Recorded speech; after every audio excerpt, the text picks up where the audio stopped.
రాష్ట్ర ప్రజలకు కూడా ఒక విజ్ఞప్తి, రేవంత్ రెడ్డి గారి స్పీచ్లకి వార్తలకి చిట్చాట్లకు కూడా దూరంగా ఉండండి నా విజ్ఞప్తి.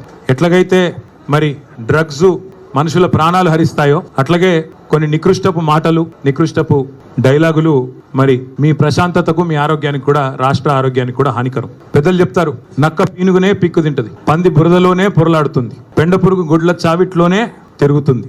అట్లాగే గుంపు మేస్త్రి నోట్లోంచి కంపు తప్ప ఏమి రాదు, నికృష్టపు మాటలు తప్ప ఏది రాదని మళ్ళొక్కసారి తేలిపోయింది. ఒకరోజు ఫోన్ ట్యాపింగ్ అంటాడు, మరొక రోజు ఫార్ములా ఈ అంటాడు, ఇంకో రోజు డ్రగ్స్ అంటాడు, కాదంటే కాళేశ్వరం, లేదంటే కేసీఆర్. 20 నెలల్లో ఈ నికృష్టుడి బతుకు, ఈ రాష్ట్ర ముఖ్యమంత్రిగా ఉన్న నికృష్టుడి బతుకు కేసీఆర్ జపం చేయడం, డైవర్షన్ టాక్టిక్స్ తప్ప, headline management, dead line management తప్ప చేసిందేంది ఇప్పటి వరకు? ఈ రాష్ట్రంలో ఏ వర్గానికి నువ్వు చేసిందేంది నేను అడుగుతా ఉన్నా. అందుకే పెద్దలు చెప్తారు, పంది ఎంత బలిసినా నంది కాదు. నువ్వు ముఖ్యమంత్రి కావచ్చు, ఇంకో 3 ఏళ్ళు ఉండొచ్చు, మురిపంగా డబ్బుల మూటలు దోచుకుంటూ ఉండొచ్చు, కానీ ఎన్నటికీ నీ బతుకు ఒక పెండ పురుగులోని పురుగు బతికే తప్ప నీది ఎన్నటికైనా కూడా కేసీఆర్ స్థాయి గాని, ఆ ముఖ్యమంత్రి పదవికి ఉండే ఒక గౌరవాన్ని గాని. గతంలో మహామహులు ఆ పదవిని అధిష్ఠించారు.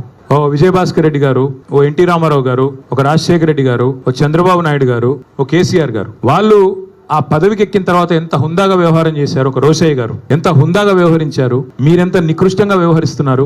ఇది రాష్ట్రమే కాదు, దేశం మొత్తం గమనిస్తా ఉంది. 2 ఏళ్లైంది మీరు తెలంగాణ రాష్ట్రానికి ముఖ్యమంత్రి. మీ వల్ల వీసమెత్తు లాభం పొందిన ఒక మనిషి గాని, ఒక వర్గం గాని చూపెడతావా?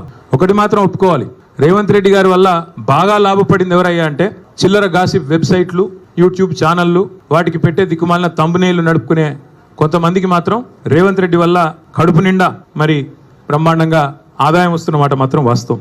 3rd రేట్ యూట్యూబ్ ఛానళ్లకి, మీడియా ముసుగులో దరిద్రాన్ని వండే దగుల్బాజీలకు ఆదాయం పెరగొచ్చు, కానీ రాష్ట్ర ప్రజలకు మాత్రం దమ్మిడి ఆదాయం కూడా, దమ్మిడి లాభం కూడా నీ వల్ల లేదు అనేది వాస్తవం.